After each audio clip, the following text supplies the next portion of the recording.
What's going on, everybody? Mortem here, this time bringing you a look at all of the prior game releases that I plan on checking out this year. That is to say, older games that I like to review in between newer titles, as I personally enjoy staying busy and expanding just how much knowledge I have about various genres, etc. And while I have no idea the order in which I'm going to be reviewing these titles, as I mostly just fit them in when I can, and every couple of months I usually release a video talking about the reviews I plan on doing over the course of the next few months, and you'll actually be seeing one of those in the next couple of days, once I parse through some of this and decide which titles I would like to tackle when, that kind of thing. For now, let's actually get to talking about the games I plan on covering this year just in general, and then we'll go from there. So we're kicking this off with Gothic 3. I'm in the middle of finishing Gothic 2. I've already done Gothic 1, and naturally I want to finish that series up by reviewing the third title, so no surprises there really. And then in order to kind of wrap up all the Piranha Bytes games, having already reviewed the Elix series, I plan on checking out Risen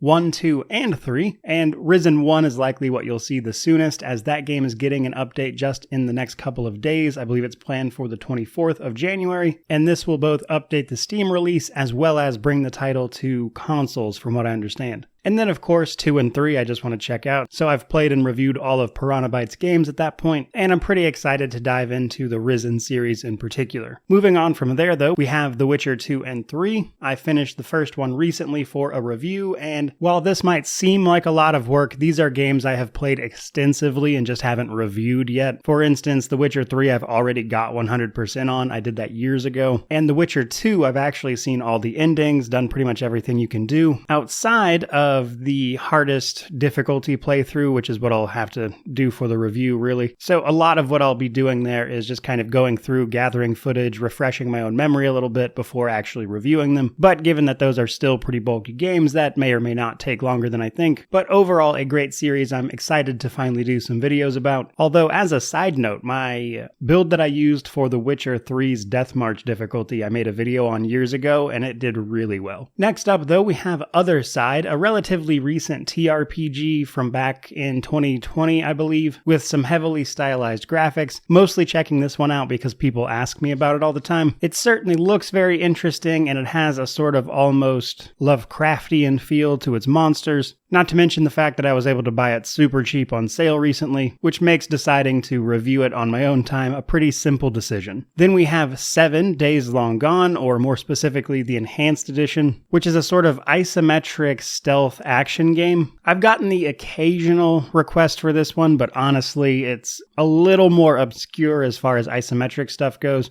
That said, it certainly looks interesting to me, and I got a free key for it recently as part of the Steam Isometric sale a little while back, towards the beginning of December, and it certainly looks right up my alley, so I decided to review it, which is much the same with the Ascent, which is another fairly recent title from back in 2021 that I would also like to check out. It's a sort of cyberpunk ARPG, and as someone who likes a lot of ARPGs, I kind of just want to check this one out for myself when I have some free time, which was aided along by the fact that again, during that isometric sale, one of the publishers that was taking part in that sale gave me a ton of free keys for like 20-ish games, I believe it was, that I then gave away for the holiday season, but they gave me a free copy of each one, so that makes deciding to review it on my own time, again, a pretty easy decision. Though I do have to disclose at the start of those videos where I got the key from, which is standard practice. Then there is the Drakensang Series, which is 2 video games, the base Drakensang and then a second one called The River of Time, I believe. These games are based off of the Dark Eye TTRPG that is very popular in Germany, as that is where it was created, but if you couldn't tell, I've been checking out a lot of more European RPGs here lately now that I've finished off most of the Western ones I personally wanted to check out outside of new releases. I've been trying to broaden my horizons a little bit, and I do get the occasional request for the Drakensang series, which has led me to finally wanting to take a look at it. And kind of in that same vein, we have the Spiderweb Software games Geneforge and Avernum. Now, truth be told, Geneforge and Avernum are the ones I don't know if I'll get through this year because there's a ton of them. Geneforge is a series of like 5 games, Avernum is 2 separate trilogies for 6 different games total, and is a channel that's big on isometric CRPGs.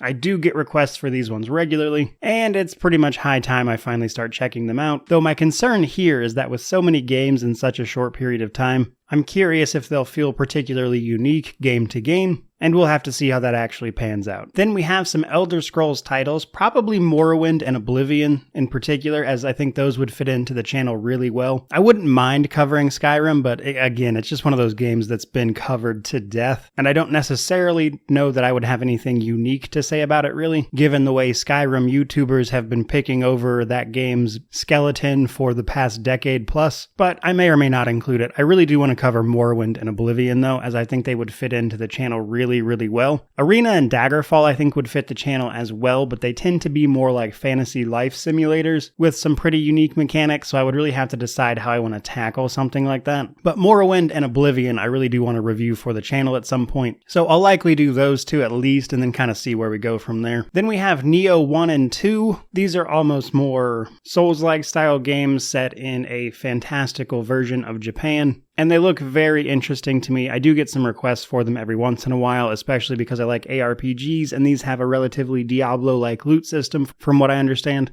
And on top of that, I've heard they are quite difficult. And there's certainly a lot about them that piques my interest. While I do get requests for the Nioh series from quite a few people, none more so than one particular commenter that I'm sure will be in the comments of this video if they watch it, that has been requesting I take a look at Nioh 2 in particular for the past 8 months, thereabouts. After that though, the 4 other titles on this list are relatively newer titles. Some are very new, they just kind of passed me by while I was busy. Those two being Chained Echoes and Blacktail. Chained Echoes is a throwback to Super Nintendo JRPGs, and it was very well received. It actually just released last month towards the start of December, but unfortunately I was very busy with other games at the time and wasn't able to check it out. But it is something I would like to get to, as from what I understand it was developed by one person and it is very well done. In a very similar situation we have the game Blacktail, which seems like it was a relatively niche release, but you play through the legend of Baba Yaga, or at least how a woman became Baba Yaga, and the gameplay on this one certainly looks really interesting, and I would like to try it for myself. It released in the middle of December and completely blew by me. I didn't even know about this game until like 2 weeks later. But even if I had known about it, I was way too busy to actually review it. But nonetheless, it looks really cool and I would like to play it for myself. And to leave this list off, we have 2 more titles that are much more well known that I would just like to get around to. First up, we have Hades,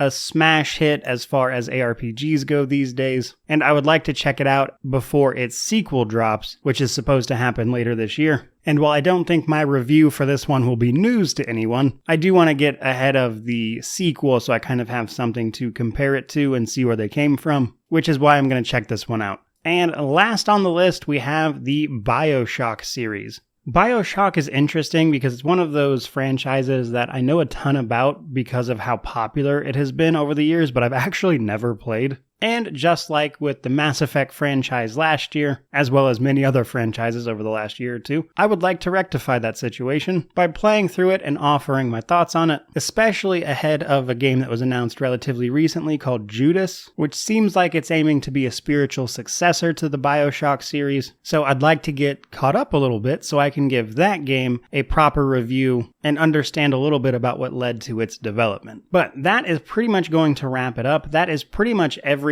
as far as prior release that I currently have planned, but of course, as the year passes and we learn about new things, new indies come out, plans change, that kind of thing. Some adjustments might be made, and we'll see where we land. But that is my current plan, and I know personally I am excited to get through a lot of these, so I hope you, the audience, is excited to hear my thoughts on a lot of them, as the channel has been growing a ridiculous amount, which is what's allowing me to go back and play all these games and share them with you, and hopefully some people who also never got the chance to play them for themselves. But with all of that said, truly, just thank you so much for watching. I really do appreciate it. Don't forget to like, comment, subscribe, all that YouTube jazz. But regardless, thank you. May you wander in wisdom and have an amazing day.